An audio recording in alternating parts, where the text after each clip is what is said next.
자, 여러분들에게 긴급한 기도 제목 하나 부탁드립니다. 지금 이스라엘을 위해서 여러분 기도해 주세요.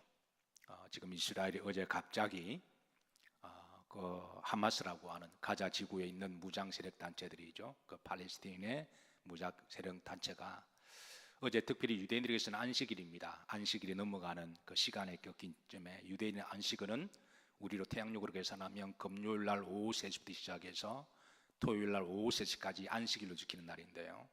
이 안식일을 기념해서 그 하마스에서 한 30분 만에 한 3,000발의 로켓 미사일을 발사했다 그러죠.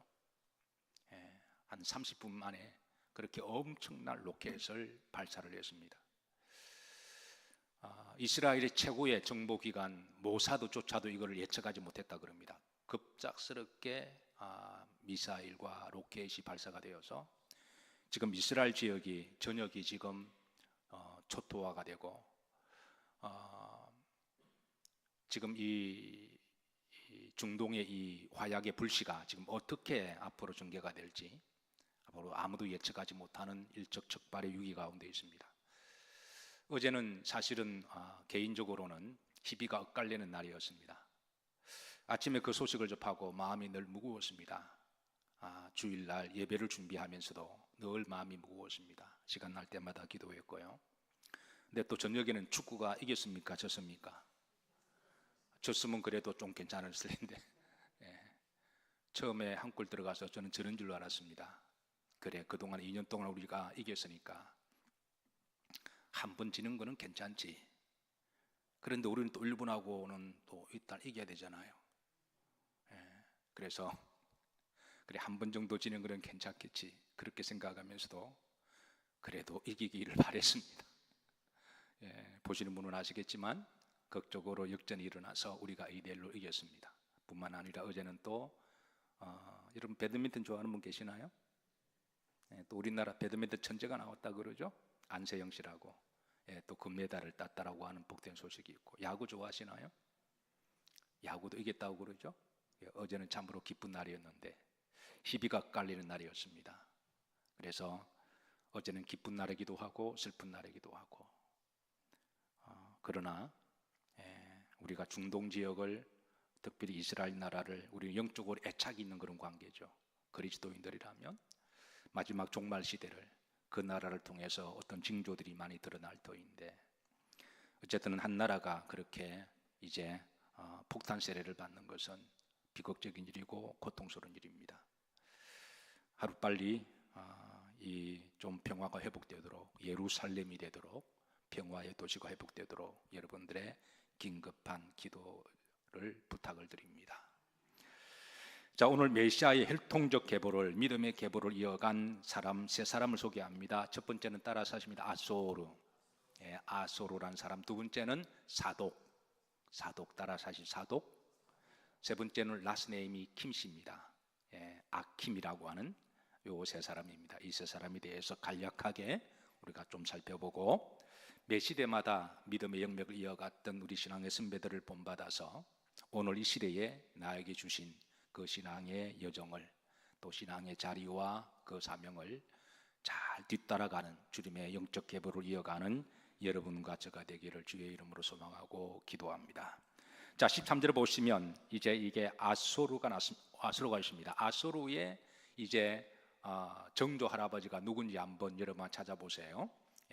신앙의 아주 명문 가정입니다. 합독합니다. 스룹바벨은 아비옷을 낳고, 아비옷은 엘리야김을 낳고, 엘리야김은 아소르를 낳고. 아소르의 아버지가 누구죠? 엘리야김입니다. 그러면 이제 엘리야김의 아버지의 아버지가 누구죠? 스룹바벨입니다. 여러분, 스룹바벨하면 바빌론 포로에서 돌아와서 무너진 예루살렘의 성전을 재건했던 그런 위대한 신앙의 사람입니다. 그러니까 이 아소르는 그의 이제 할아버지의 할아버지가 이제 스룹바벨이었고 신앙의 명문 가문의 후손들입니다. 그런 신앙의 명문 가정의 후손답게 그런 믿음을 잘 이어갔던 사람이 바로 아소르입니다. 저는 여러분들의 자손들이 여러분들의 신앙의 명문 가정을 잘 만드시고 그렇게 그 후손들이 이어가시기를 주의 이름으로 축복합니다. 어떻게 지난 명절은 잘 보내셨나요? 예. 자, 명절에 아마 여러분들이 사랑하는 가족들이 함께 모여서 모처럼 가족 간의 즐거운 행복한 시간이 되었으리라고 믿습니다. 시편 133편에 보시면 보라 형제가 서로 인합하여 동거함이 어찌 그리 선하고 아름다운고라고 하나님이 거기에서 복을 명하셨나니 곧 영생과 구원이로다 말씀을 주셨습니다. 저는 여러분들로 말미암아 여러분의 가문이 다 구원받고 또 복음에 선한 영향력을 미치기를 주의 이름으로 축복합니다. 저는 아시겠지만 집안에는 7남매 중에 막내입니다. 그래서 족보로 따지면 제가 별로 힘이 없어요. 그래서 족보 따지는 집 중에 서열이 낮은 이 형제는 별로 힘이 없습니다. 그런데 신앙은 이제 우리가 첫째여서 하나님이 제게 주신 사명이 있다면 집안의 가장 낮은 자지만 어떻게 하든 집안을 다 예수님을 믿고 구원받게 하는 것이 저의 사명이라고 저는 믿고 그렇게 나름대로 애를 쓰고 있습니다. 제가 한국에 돌아와서 벌써 한 14년 정도 흘렀군요. 그리고 돌아와서 명절 때 1년에 2번은 꼬박꼬박 명절이 찾아오니까 어쨌든 중요한 명절 때 또 길 때는 꼭 이제 큰형님 댁에 방문했습니다. 아버님, 어머님 다 돌아가셨으니까 집안의 장소는 큰형님이시고 그래서 큰형님 댁에 꼭 방문을 해서 찾아뵙고 인사드리고 그리고 예배를 집도했습니다. 집안의 막내지만 그래도 목사니까 예배는 제가 집도하고 큰형님이 기도하고 이렇게 해서 이제 형제들끼리 함께 예배를 드렸습니다. 그래서 형제들 예배를 드릴 때 항상 제 마음속에는 가족끼리 만남이지만 항상 하나님이 우리 가정에 주신 사명이 있다 그렇게 생각하고 동생을 또 동생의 위치도 제가 잘 기억하고 왜냐하면 또 이런 형님이시니까 또 집에 또 저보다 나이 많은 가족들이 계시니까 그분들한테는 나름대로 또 이렇게 족보를 따져서 예우를 잘하지만 또 영적인 문제는 다른 문제여서 목회자로서 내 나름대로 이제 선한 영향력을 미치려고 애를 쓰고 있는데요. 이래봐도 제가 이제 조카들, 손주들에게 제가 이제 우리 형님들의 자녀도 있고 그러니까 제가 할아버지가 되는 거죠. 저는 할아버지가 되기 싫은데 어떻게 가면 저보고 할아버지 그럽니다. 양가를 따지면 저희 손주가 한 30명이 넘어요. 저도 7남매고 집사람도 7남매고 그러다 보니 양쪽에 집사람도 막내고 나도 막내고 어떻게 철없는 사람끼리 만나서 지금까지 나름대로 잘 살고 있습니다. 그런데 이제 가면 이제 그 손주들 그리고 조카들 보게 되면 여러분 손주들이나 조카들이 뭘 제일 좋아할까요? 설날 때는 뭘 제일 좋아할까요? 세뱃돈입니다. 세뱃돈 안 하면서 세뱃돈을 제일 좋아해요. 그럼 추석 때는 또 뭘 좋아할까요? 봉투입니다. 그러니까 아이들 마음이 꾹 끓여요. 그래서 광해에서 인심난다고 그 금액이 많든 적든 간에 항상 양갓집을 방문할 때는 제 주머니에 봉투를 좀 넉넉하게 준비해 갑니다. 그리고 아이들에게 기억나는 것은 돈 준 사람밖에 없는 것 같아요. 족보고 뭐고 다 소용없습니다. 누가 나에게 돈을 줬느냐. 제가 이걸 왜 아냐면요, 제가 어렸을 때에 우리 집안이 무척 가난했습니다. 그런데 외삼촌이 가끔 진주에서 부산을 방문하시면 가끔 방문하실 때 그때 오실 때마다 저에게 500원을 주셨어요. 제가 용돈을 받아본 적은 없는데 그분한테는 받았습니다. 우리 부모님한테도 안 받아봤는데 근데 그 삼촌은 아마 여동생이 불쌍해서 그런지 고생하는 또 그 삼촌은 잘 살았거든요. 그래서 그 삼촌이 오시면 항상 500원을 주셨는데 저는 그분이 그렇게 반갑더라고요. 오시면 꼭 인사를 드려요. 왜냐하면 돈에 욕심이 있어서. 근데 항상 500원을 주셨습니다. 그 500원을 제가 몇 번을 받으면서 야, 결국은 돈 준 사람만 기억 남는구나 그렇게 생각해서 저도 우리 이제 친족들이 모이면 항상 나름대로 봉투를 준비해서 그렇게 하고 그리고 예배 잘 드리고 또 그렇게 해서 선한 영향력의 복음을 전하려고 애를 쓰는데요. 제가 한 몇 개월 전에 우리 딸아이가 결혼을 하고 제가 큰형님한테 전화를 냈습니다. 형님, 또 형수님, 저도 이제 아이들이 결혼했고 아이들이 추석 때 나를 인사로 올 텐데 이제부터는 제가 형님 댁에 방문하는 것은 제가 더 이상 제가 힘들겠습니다. 이제 저도 일가를 이루었고 자녀들이 있으니까 인사를 오니까 이제 형님은 형님이 이제 집안에서 예배를 인도하시고 이렇게 주관하시고 또 저는 더 이상 올해부터는 찾아뵙지 못하는 것을 이해해 주시고 양해를 해달라고 그러니까 형님이 알겠다고 그렇게 해야지라고 그렇게 해서 올해부터 안 가는 거로 그렇게 했습니다. 자, 그런데 이제 제 마음속에 뭔가 조금 아쉬운 게 있어서 세 가지 교회 왔는데 그래도 마지막은 가서 또 인사를 드리고 예배를 드리는 게 예운 것 같아서 그래서 전화를 해서 이분이 마지막입니다. 이분이 마지막입니다. 근데 제가 가면 온 식구들이 다 반겨요. 왜냐하면 오해하지 마시고 들으세요. 어른 애들도 봉투를 좋아하지만 나이든 어른들도 여러분 물을 좋아해요. 그래 가면 항상 잔뜩 챙겨갑니다. 어쨌든 나름대로 예수님 이름으로 주면 그게 이제 선한 영향력이 되어서 그래서 또 나름대로 잔뜩 챙겨서 갔습니다. 가서 이렇게 이제 새 식구와 더불어 예배를 잘 드리고 이제 행복한 시간을 가지고 이제 이제 손주들 제가 다 안수하고 예배 끝나고 축복 기도하고 그렇게 해서 이제 다음부터는 이제 형님이 예배 인도하시고 그렇게 해서 그래도 감사한 거는 온 집안이 다 이제 한 세기 만에 다 예수님을 믿는 가정이 되었어요. 예, 그렇게 하고 이제 그 다음 날 이제 새 식구가 우리 집에 찾아왔습니다. 그래서 아침에 예배를 드리고 예배를 드리면서 제가 그 이야기를 했습니다. 이제 나도 이제 형님 댁에서 분가가 되고 이제는 우리 가정에서 우리 패밀리 예배를 드리니까 이제 엄마 아빠가 가장 좋아하는 하나님 말씀, 가장 좋아하는 찬송가, 우리 어머님이 제일 좋아하셨던 찬송가는 28장이었거든요. 제가 몇 번을 강조해서 여러분들의 어머니도 아닌데 여러분들이 기억하는 찬송입니다. 28장이라고 하는 복에 거는 광림하사. 어머님이 늦가기로 예수님을 믿으셨지만 어머님하고 가정 예배를 드리면서 어머님 좋아하시는 찬송이 뭐예요? 그랬더니 제가 신학대학 다닐 때입니다. 그랬더니 어머님이 28장을 좋아하신다 그러셔서 이 찬송을 불렀습니다. 부르면서 가슴에 뭉클하기도 하고 그렇게 우상숭배였고 고집이 센 어머니께서 늦가기로 주님 품으로 돌아왔으니 얼마나 제가 아들로서 기쁨이 있었을까요? 그래서 찬송을 이제 한 몇 해 드리다가 어느 해입니다. 어머니 왜 이 찬송을 좋아하세요라고 물었습니다. 그러니까 어머님이 하시는 말씀이 그냥 나는 보기 좋다 그러시더라고요. 고생해서 그러신지 나는 그냥 보기 좋다. 복에 거는 강림하사 찬송하게 하소서. 그래서 제가 예배 끝나고 설교 시간에 어머님 이게 복에 거는 강림하사는 복의 근원 대신 예수님 이 땅에 오신 것을 말씀합니다. 그래서 예수님이 우리의 복의 근원이시고 예수님을 제대로 알고 믿어야 우리가 구원을 받습니다. 그러니까 그럴라 그러더라고요. 그럴라. 그래서 그때부터 우리 집안에 이제 찬송은 28장이 되었어요. 그런데 이제 드디어 저는 그 28장에서 자유했습니다.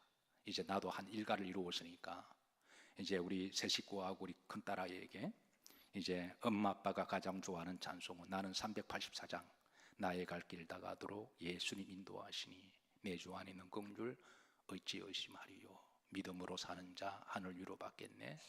무슨 일을 만나든지 만사 행통하리라. 이것이 아빠가 제일 좋아하는 찬송이다. 그리고 만약에 이제 언젠가 하나님이 나를 데려가시면 이 찬송을 불러다오 그랬습니다.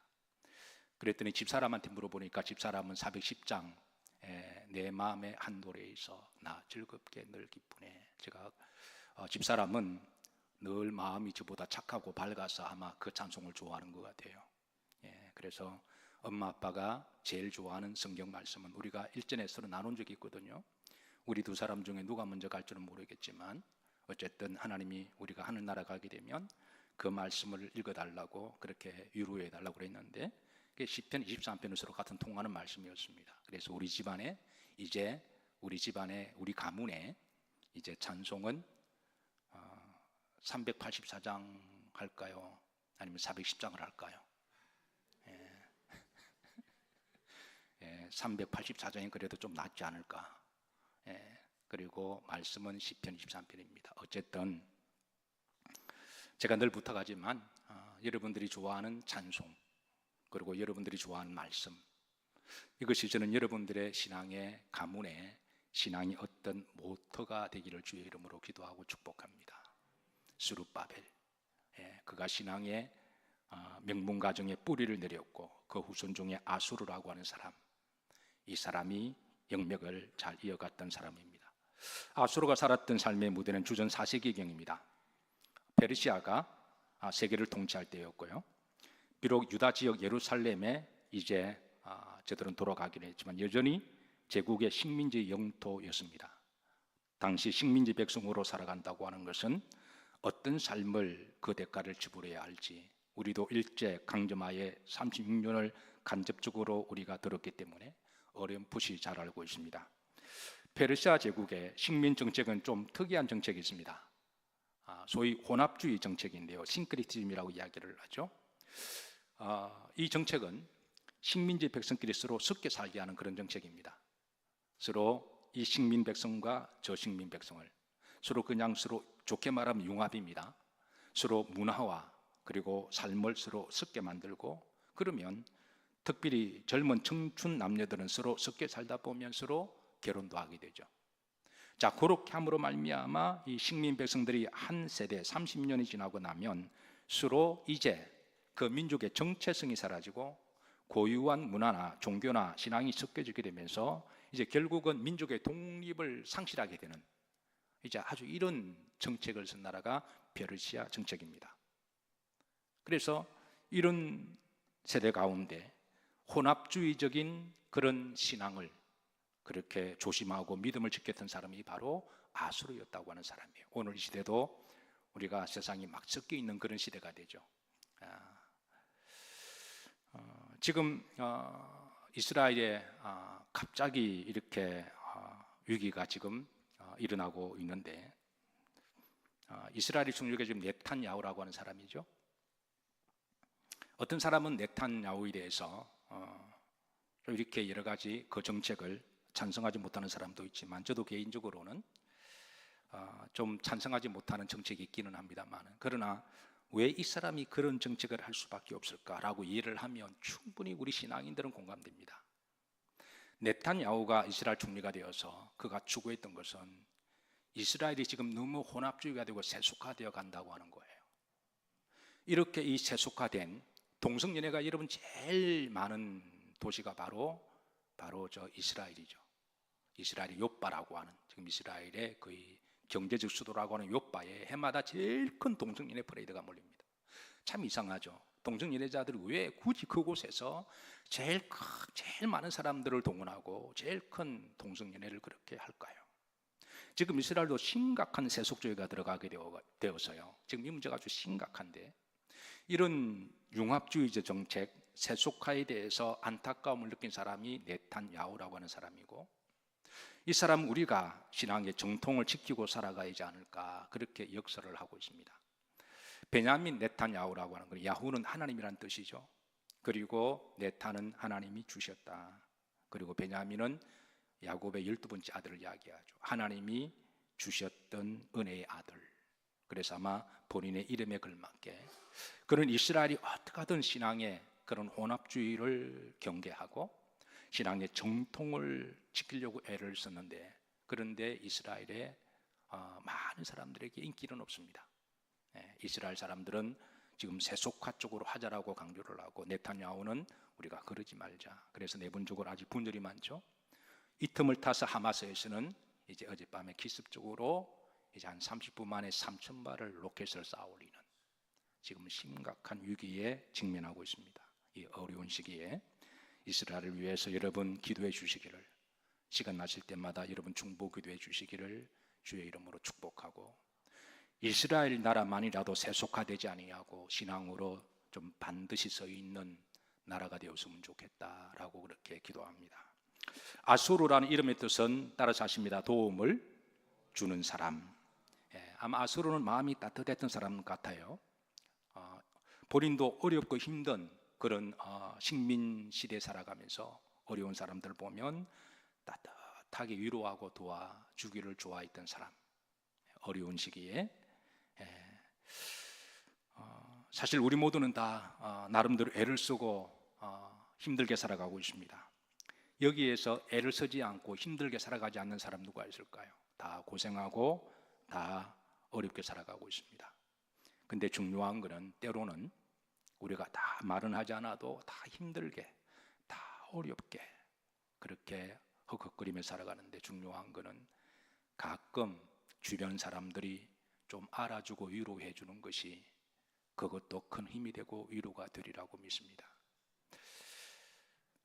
여러분 주변에 좀 힘들고 어렵게 살아가는 사람이 있으면 여러분들이 따뜻하게 애쓰셨다, 수고하셨다 위로해 주는 오늘 시대 아수르들이 되시기를 주의 이름으로 축복합니다. 그리고 여러분들도 애쓰고 힘들게 살아가시는데 주의 이름으로 여러분들에게 위로합니다. 여러분 참 수고 많으셨습니다. 애쓰셨습니다. 잘하셨습니다. 주의 이름으로 힘을 내시기를 주의 이름으로 축복합니다.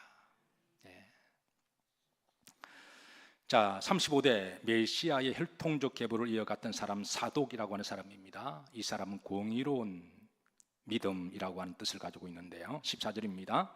자, 아수르는 누구를 낳고? 사독. 성경에 사독이라는 이름이 많이 등장합니다. 성경에 등장된 이름만 해도 7명이 등장합니다. 성경이 7명이 등장하니 이제 얼마나 많은 것을 알 수가 있는데요. 유다 사람들에게 사독이라는 이름 인기가 많았습니다. 그 역사적 근거는 바로 다윗과 솔로몬 시대에 올라갑니다. 다윗과 솔로몬의 시대에 2명의 제사장이 있었습니다. 한 사람은 사독이고 한 사람은 아비아달입니다. 그런데 다윗이 다음에 왕위를 솔로몬에게 물려주고자 할 때, 다윗이 아들 솔로몬에게 물려주고자 한 것은 하나님의 뜻이었습니다. 그래서 솔로몬에게 물려주고자 할 때에 아도니아가 구테타를 일으키죠. 아도니아는 다윗의 4번째 아들입니다. 그래서 아도니아가 구테타를 일으키는데, 이 구테타에 동참했던 인물 중에 한 사람이 요압 장군이었고, 지금으로 말하면 이제 국방부 장관쯤 되는 군권을 가지고 있었던 힘 있는 사람을 이 아도니아는 자기 오른팔에 딱 수중에 이렇게 포섭을 합니다. 그리고 왼쪽에는 그 영권을 쥐고 있었던 2 제사장 중에 아비아달을 자기의 이제 수하에 넣습니다. 한 손에는 영권을, 한 손에는 권권을 쥐고서니 이스라엘 백성들에게 이제는 모든 상황이 끝났으니까 자기에게 이제 왕으로 추대하라는 것이죠. 그리고 아도니아는 제사장 사독에게 다가가서 이미 상황은 다 정리가 되었으니까, 판은 다 끝났으니까, 게임 끝났으니까 이 쿠데타에 이제 당신도 참여하게 되면, 그래서 이제 유혹을 합니다. 이때 사독은 하나님이 이미 솔로몬 왕을 택하셨고, 그래서 나는 그럴 수가 없다라고 거절을 합니다. 그리고 그는 하나님께 기도합니다. 하나님이여, 이 민족을 긍휼히 여겨주시고 하나님의 택한 솔로몬이 왕위를 회복할 수 있도록 하나님의 뜻이 이루어지기를 기도합니다. 결국은 아도니아 반란은 실패로 끝납니다. 그리고 구테타에 동참한 애들이 징계를 받습니다. 그리고 솔로몬은 어려운 시기에 그 믿음을 잘 지켰던 사독을 대제사장으로 이렇게 위임을 하고, 이후로부터 그 자손들이 대제사장의 가문이 나올 수 있도록 그렇게 하나님의 축복의 연계를 이어갑니다. 호랑이는 죽으면 가죽을 남긴다고 그러고 사람이 죽으면 이름을 남긴다고 했습니다. 사독은 그 이름을 남겼습니다. 그래서 그 이름이 신앙적으로 자랑스러운 이름이 되었고, 존경받는 이름이 되었고, 닮고 싶은 이름이 되어서 유다의 그 이후로는 사독이라는 이름이 많았습니다. 공의로운 사람, 의로우면서도 믿음으로 살려고 노력했던 사독. 오늘 시대에 여러분들에게 좋은 모토가 되기를 주의 이름으로 소개합니다. 자, 마지막 한 사람입니다. 14절 보면 사독은 누구를 낳고? 아킴을 낳고 그랬습니다. 사독의 다음 세대에 영맥을 이어갔던 아킴. 자, 아킴이라는 이름의 뜻은 따라서 하십니다. 여호와께서 세우신다. 얼마나 위로가 되고 힘이 되는지를 몰라요. 사랑하는 성도 여러분, 하나님은 세우시는 하나님이십니다. 아마 아킴은 주변 사람들을 많이 세워주었던 것 같아요. 은밀하지만, 자기를 드러내지는 않지만 오늘 이 시대에 은밀하게 믿음 생활하는 많은 분들이 계십니다. 오늘 예배를 마치고 나가는데 인사하는 분들 중에 만남에 보게 감사합니다 라는 분들이 여러분 계시더군요. 소리 없이 은밀하게 섬기는 많은 사람들, 남을 잘 세워주었던 사람. 특별히 하나님은 낙심하고 절망한 사람을 세우십니다. 열왕기상 19장 5절에 보면 지치고 낙심하고 절망하며 죽고 싶은 엘리야에게 하나님께서 천사를 보내셔서 하나님이 그를 위로하시고 일어나라 일어나라 그러시면서 그를 세우십니다. 자, 나에게 주시는 말씀으로 다 같이 합독합니다. 로뎀 나무 아래에 누워 자더니 천사가 그를 어루만지며 그에게 이르되 일어나서 먹으라 하는지라. 시편 127편 1절에 보면 여호와께서 집을 세우신다라고 말씀하십니다. 여호와께서는 사람만 세우시는 게 아니라 집안도 세우시는 하나님이세요. 저는 여러분들의 집안이 신앙의 명문 집안이 되기를 믿음으로 세워지기를 주의 이름으로 축복합니다. 사사기 3장 9절에 보면 여호와께서는 지도자들도 세우십니다. 사사기 3장 9절 합독합니다. 이스라엘 자손이 여호와께 부르짖음에 여호와께서 이스라엘 자손을 위하여 한 구원자를 세워 그랬습니다. 지도자를 세우시는 하나님. 저는 우리나라가 하나님이 세우시는 지도자가 되었으면 좋겠다 그렇게 생각합니다. 이스라엘 나라가 빨리 회복되기를 기도하십시다. 저는 네탄야후의 정책을 다 좋아하지는 않습니다. 때로는 어떤 점에 있어서는 좀 과격한 부분도 있고 우려가 되는 부분도 있지만 그래도 다른 사람에 비하면 그 사람의 중심은 그래도 그 중심은 뭐 모든 사람들이 다 100% 오를 수는 없잖아요. 우리가 100% 그 사람이 모든 것을 다 점수가 100점이 되어서 좋아한다 그러면 이거는 사실은 말이 안 되는 거죠. 나 자신도 100점도 안 되는 거고 100점 될 사람도 없고 그럼 우리가 세울 지도자는 아무도 없습니다. 그럼 어느 정도만 되면 되느냐? 여러분들에게 묻습니다. 지도자는 한 몇 점 정도가 되면 좋을까요? 자, 뭐 법은 없지만 우리끼리 한번 정해 봅시다. 한 몇 점 정도요? 예, 시약점. 시약점은 몇 점이죠? 한 70점 정도. 한 그 정도만 돼도 우리가 그래도 위에서 기도하고 따라줘야 하지 않을까요? 아마 네탄야후는 100점은 분명히 안 됩니다. 그의 정책 가운데 제가 우려하는 부분도 있지만 그러나 그래도 그 중심은 이스라엘이 이렇게 세속화되고 혼합주의 정책에 휘말리지 아니하고 끝까지 믿음의 정통성을 지키자고 하는 그 부분에 대해서는 우리가 위해서 기도해 줘야 할 줄로 믿습니다. 자, 주님은 이 땅에 제자들을 세우러 오셨습니다. 죄인들을 용서하시고 죄인들을 세우십니다. 병든 자를 세우시고 낙심한 사람들을 세우십니다. 죽은 나사로를 세우십니다. 사랑하는 성도 여러분, 우리가 살아가면서 때로는 지치고 낙심되고 절망되면 여러분들로 인하여 주변 사람들을 세워드리시는 성도님들이 되시기를, 사랑하는 가족들이 지쳐 쓰러져 있을 때 여러분들이 기도로 세워주시고 따뜻한 말 한마디로 세워주시는 그런 성도들이 되기를 주의 이름으로 축복합니다. 말씀을 정리합니다. 이제 우리는 우리 삶의 현장으로 파송됩니다. 우리 삶의 현장에서 한 시대의 믿음을 이어갔던 영맥을 잘 지켜나가시고 또 다음 주에 다시 돌아오실 때는 하나님 앞에 아름다운 보고들을 많이 올려드리는 그런 복된 성도님들이 되시기를, 또 특별히 만남의 복이 있으시기를 주의 이름으로 축복합니다.